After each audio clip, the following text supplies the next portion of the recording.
YouTube is on easy mode, and I am living proof that this is absolutely true. I posted my first video on this channel on September 24th with I think like 20 subscribers from like my old platform, and today I just opened up my YouTube app and I have 751 subscribers on this channel. So it took a little over a month to reach that, and I have over 11, I think it's like 11. It shows you can start off with 0 subscribers, 5, 10, 15, and you're gonna grow for real.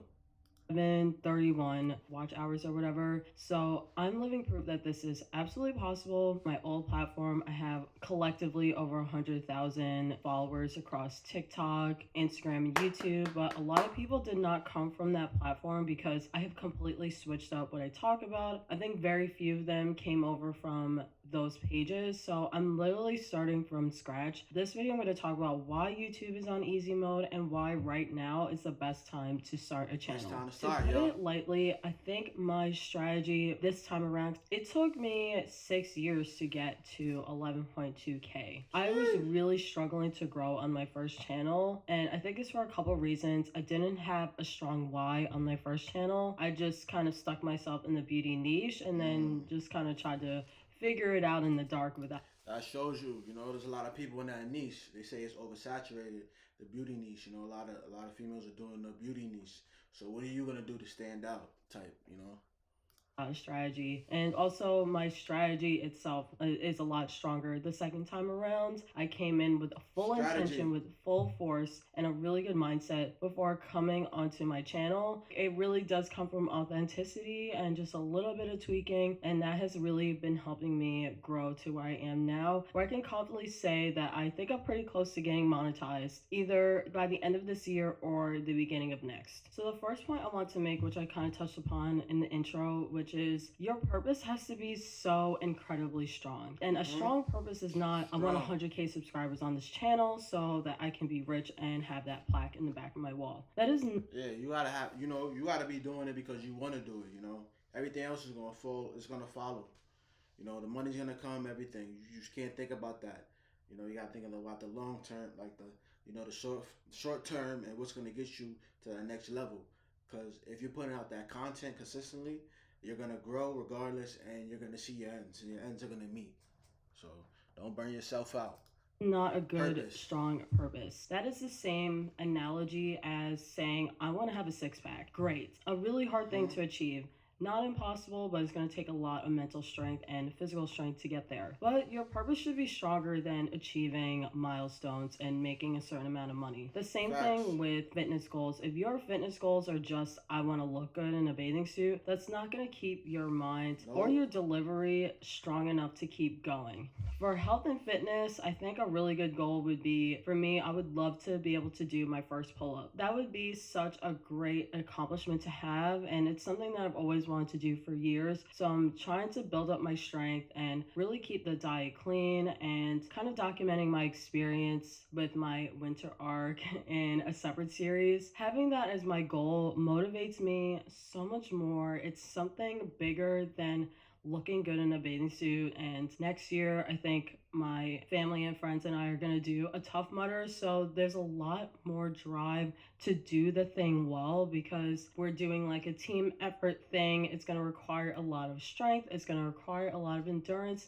And it's going to feel so much better than just me looking good in a bathing suit. And the same thing goes for YouTube channels. Your purpose is self-motivated, and you say a lot of I, because I do watch those channels that complain about the algorithm. I don't want to bash anyone on the platform. Part of my job is to coach influencers and creators and artists and business owners to get the most amount of reach. And a lot of my philosophy comes from organic content, because so much success can come from spending $0 on ads. If you're saying a lot of I, me, all about me, and see, she's telling y'all, yo. She's putting y'all on. She's putting us on. You can't just say it's you. You gotta have value, like we've been speaking in these videos, how YouTube is on easy mode. All right, take that into initiative and, use your strategy and don't make it all about you. You gotta make it about the people. What's gonna bring the people back? What value are you gonna bring to the table? Are they gonna learn something before they leave watching this video? All right, because if not, they're not gonna like your video. They're not gonna subscribe. So come on, that's something to think about, y'all. And what I want to do and what I want to accomplish, people are going to click away because Mm-hmm. people come to your videos to get something for themselves and to feel Value. inspired, to be entertained, to be Mm-hmm. educated. Inspired, And if you're not entertained, giving them one educated. of those three and you're just like me, I, they're going to click away. That is the number Mm-hmm. one, like, tangible reason why you shouldn't have a why and a purpose that is self motivated. It's because people are not freaking interested. As a consumer, I study my own behaviors online as a way to research content, and I do find myself clicking away if all I hear is about the other person. Like, I need to know if I'm getting Yup. value from that Can't experience flatter as yourself. well. Number two is steal like an artist. I know this sounds like really horrible, but there's a really great book I read in college and in grad school called Steal Like an Artist. And this is the concept that there are no original ideas. You don't have to reinvent the wheel. Some people can. Some people come up with really amazing ideas, like Casey Neistat coming out with his, what was it, like 800 daily vlogs. Like, he started a movement online that was so different than what has happened before, and what came after that was a lot of other vlogs of that realm. And then the Emma Chamberlain effect happened, where she is super relatable and she talks about things that are super authentic, and that has really changed the game of social media. And you could totally take bits of what Casey Neistat does, what Emma Chamberlain does, what Jackie Aina does. You know, all of these big creators kind of made their mark and became, you know, the original what, but you don't have to approach creating anything from oh my god, I have to do something new, I have to create something really authentic, because that could be a really painful and long, miserable experience. And I think a really good analogy is Van Gogh. We all know Van Gogh now as one of the greats of art history, one of the painters that has really moved the needle from painting that looks very realistic to something more in the abstract expressionism. He was one of the artists that really started that movement, but his life was not joyful. All of that art came from pain and anguish. He didn't sell a lot of his art. I think he didn't sell any, and that drove him insane to the point of the cutting of the ear and all of that. And that's why I encourage you to, yeah, try to be authentic and try to be yourselves, but don't try so hard to. Yes, that's the main thing, y'all. That's the main thing. Be yourself. Be authentic. Don't try to be like the next person. Don't try to be like the next man. Don't try to be like the next woman, girl, whatever. Feel me? Don't try to be like the next person. Be you. There's a crowd for you. There's a crowd for everybody. All right. So if you be you and you be authentic, your people are gonna come regardless. You feel me? Because it's the real you. Don't sugarcoat nothing. Don't fake nothing. You know, be real. You know, people like real, genuine.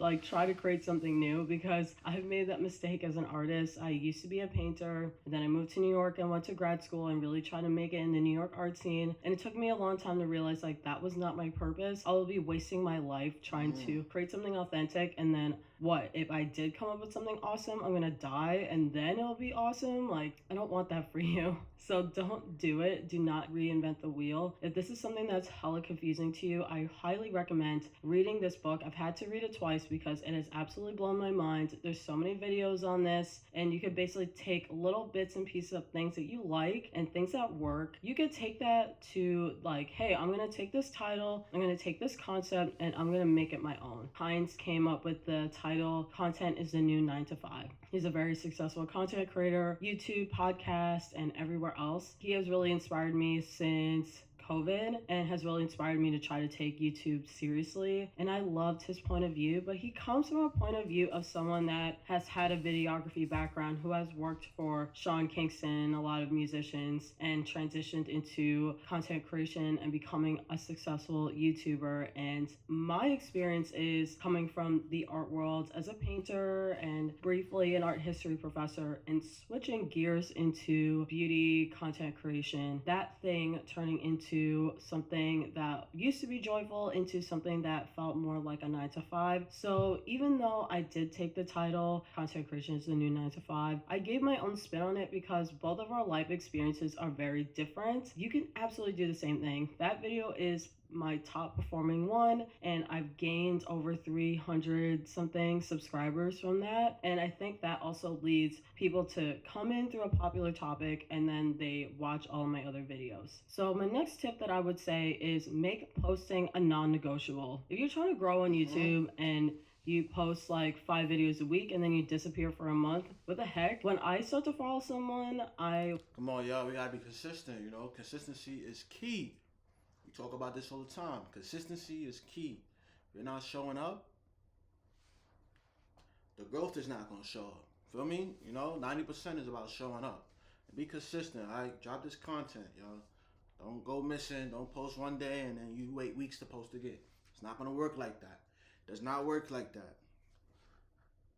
I want to know if they're consistent, so I'll subscribe. And then if they disappear for a while, I'm going to be kind of disappointed because I tune into a content creator as if I am watching Netflix and hoping for the next episode. A lot of consumers and watchers of YouTube are also in the same mindset where once they're hooked, they want to see more from you. Some of my comments are, I'm so excited when you upload. I'm so excited when you do this. And if you're not consistent and you're not treating this as something that you have to do, like brush your teeth, creating content and posting is not that important to you, you're not going to succeed. Period. From my own personal experience, I've been traveling. Well, I haven't been traveling, but I went to go visit family for like 10 days. I knew this time was coming, and on my banner on my YouTube, I wrote every Tuesday and Saturday. And I was freaking terrified that I was not going to be able to commit to that because I knew that I was going to be with family and I was going to be with friends. It was just going to be hard because I know that my editing style is like, if I do it quickly, it's between like 6 to 7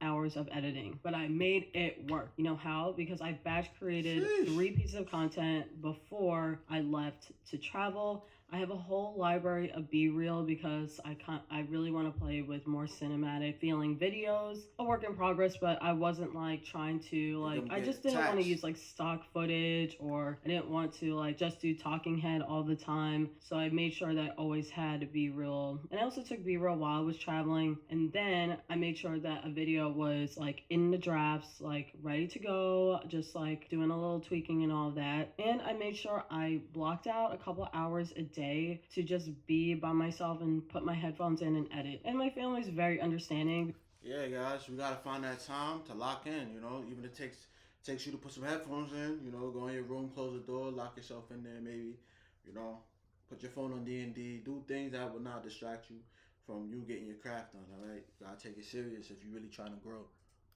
Because I've been a content creator for 6 years, so they know like this is a priority to me. When I came back though, oh my god, when I came back, I literally wrote what I wanted to talk about today in my Notions app while I was on the plane, because I knew today was going to be the recording day, and today's Friday, and I'm committed to posting on Saturday, and I'm going to be out all day. I had to make sure that I got up at like 7, do my yoga, do my whole morning routine, get ready, and be ready to perform at 9.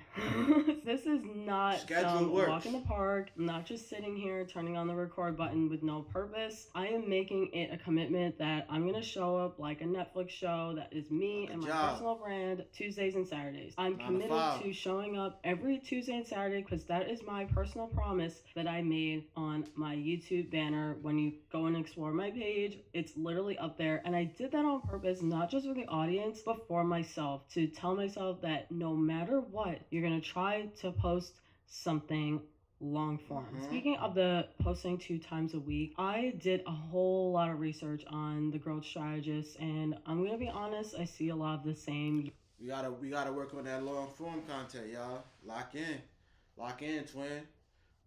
We gotta work. Feel me? Make sure you record that long form content. If it's 20 minutes, that's a good video right there. That's a lot of watch time right there. That's a lot of ad revenue. Whichever step you are on your YouTube journey, that's good. The longer the videos, the better. Yada yada yada.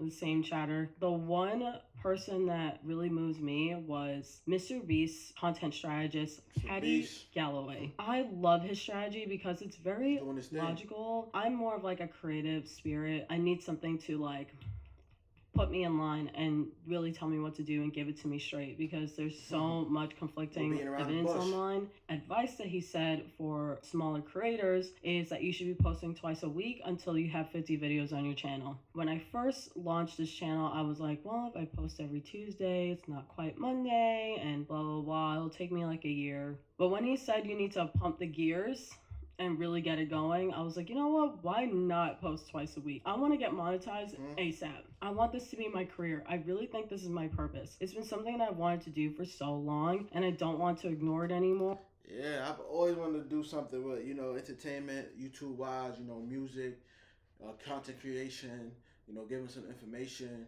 bring it all into one, build your niche up until you have a strong community, and then you can branch off and do a lot of different things, and put all your talents into a channel or create another channel. Once you get that impact in that community that's really strong, and they represent you, and they show up with you, and show love to you, and share your stuff, like your stuff, comment. A lot of people that's gonna support your journey and support what you do is people you don't know. Your family, they're gonna support you. I mean, your family, they will support you most of the time. But then you got some people who families, they don't support them, or they don't see the dream, But your family, in my instance, my family, they support me through my YouTube journey, and I appreciate that, and I'm grateful, And I put God first, put God in your situation, and things are gonna flourish. You're gonna see the fruits of your labor. The fruits of your labor is real. You're gonna see it, y'all. Come on, lock in, twin. And that's why I'm just like so delulu about posting twice a week, is because of him. And I don't regret it, because my engagement has been very strong, and when YouTube sees that you are consistent, it will start sharing your videos to other creators. But basically, when you see a similar video to this, where it has to do with personal growth and personal branding, you're gonna see the big creator first, the ones with like hundreds of thousands of subscribers or even millions. And once a viewer has watched that video, it will start suggesting it on the sidebar or when they're scrolling down in their phone, other content creators that are speaking on similar things, because every social media platform, their goal is to make sure that you are watching and you're not leaving. So they're going to put similar videos on the bottom so you can keep watching. This is why YouTube has more viewership than Netflix. My next point is the hook. I didn't even know that. Like, I know YouTube is big. Props to YouTube, and it's a good community, a community that's really strong at a lot of the platforms out there, and social media is one of the strongest. I did not know that it has more viewership than Netflix. That's elite. That's history.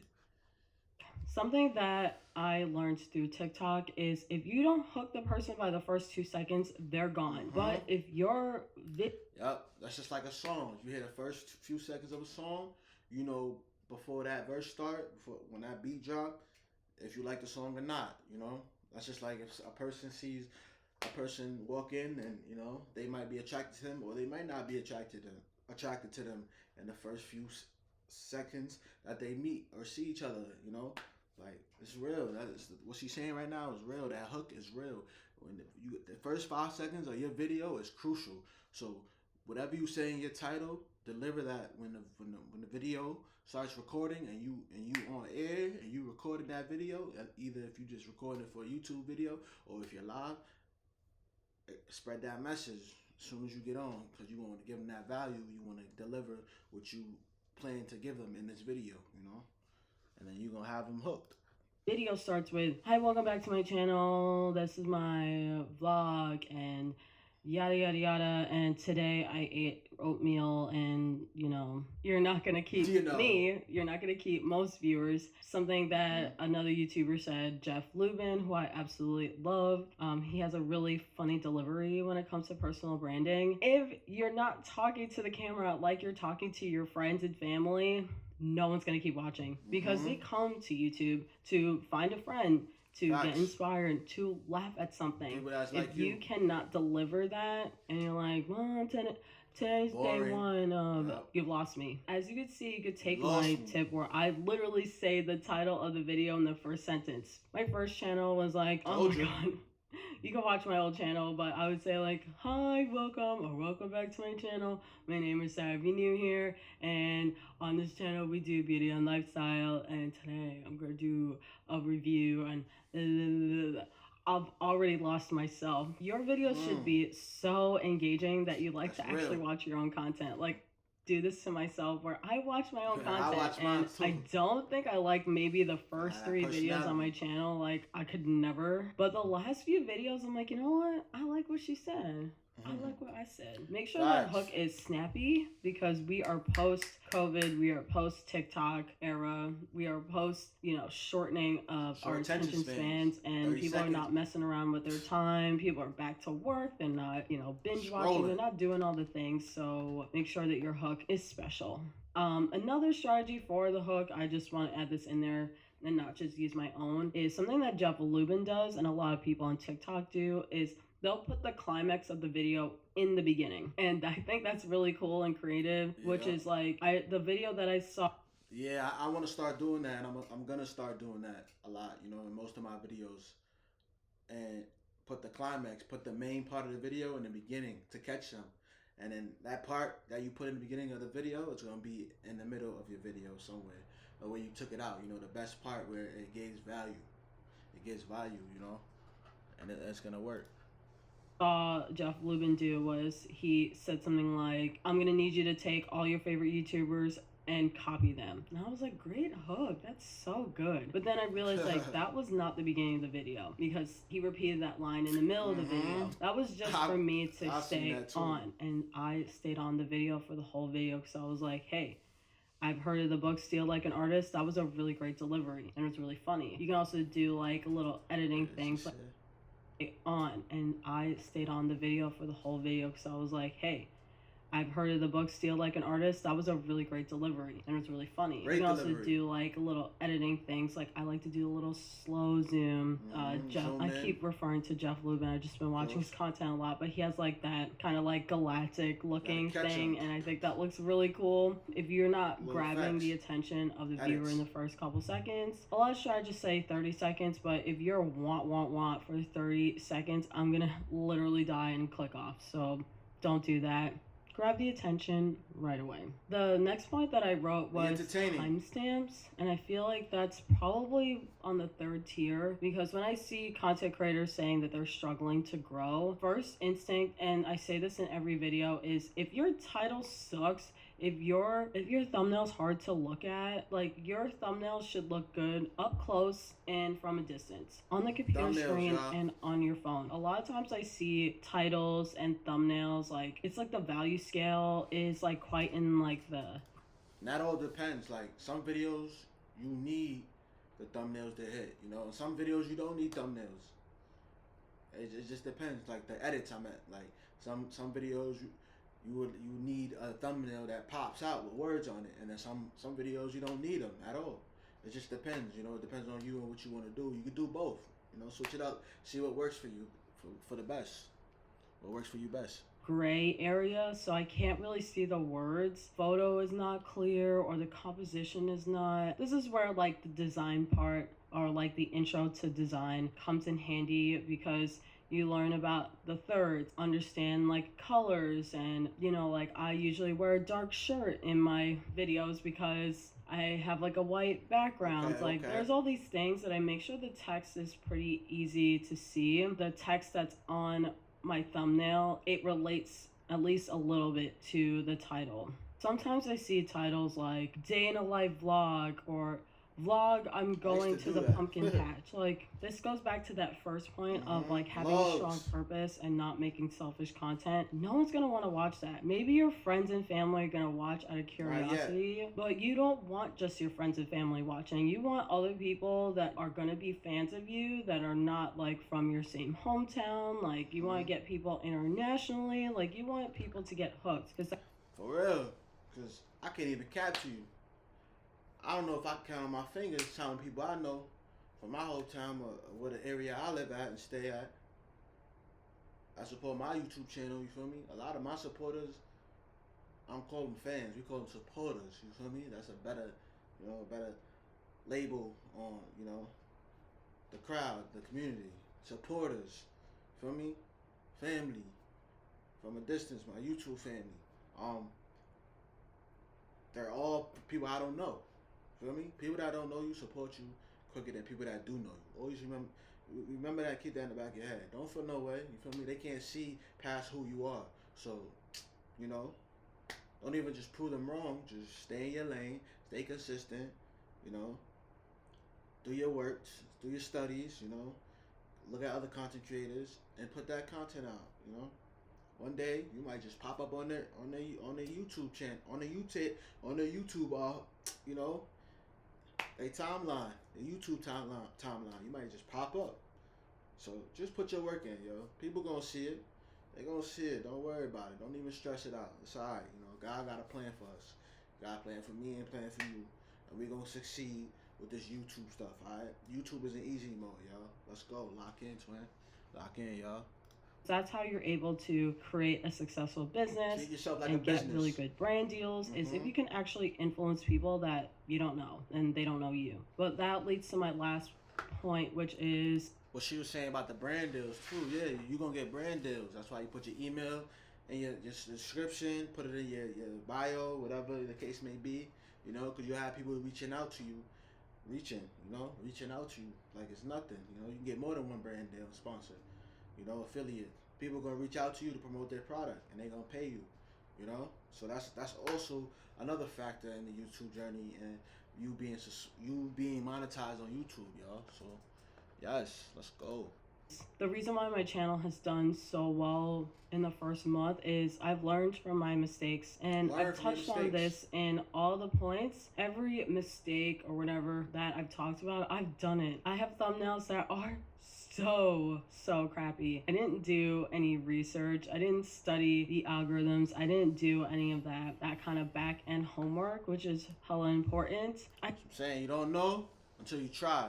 You don't know. So just try. I just had no idea what I was doing. I didn't know what I didn't know, and it really backfired, which caused me to have struggling growth for 6 years. The other mistake that I was so uncomfortable on camera. Like, I always thought it was like funny and engaging. I'm really good with people. Like, when you're talking to the camera, it can be very challenging. And something that Gary Vee said is, whatever you pursue before, even if it doesn't work out, will help you perform better with the next thing. So while I was like struggling like crazy on YouTube, I started TikTok, and that helped me get to the point faster. Yeah. That is the way you get successful on TikTok. It's like grabbing the attention, delivering quickly, clearly, and to the point. And that has really helped me with this channel, where I feel very confident in front of the camera. I speak with my whole chest. Yeah, those years of experience. I speak with my whole chest. Become a better content creator.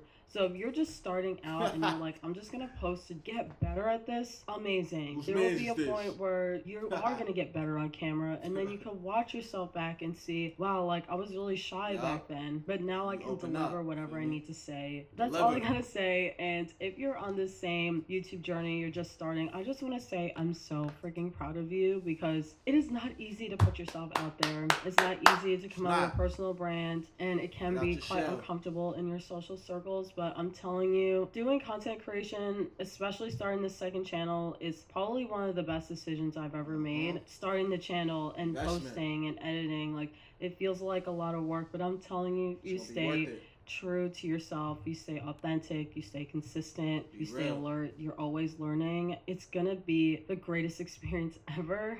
I know I'm saying that like, but it's probably one of the best things I've ever done.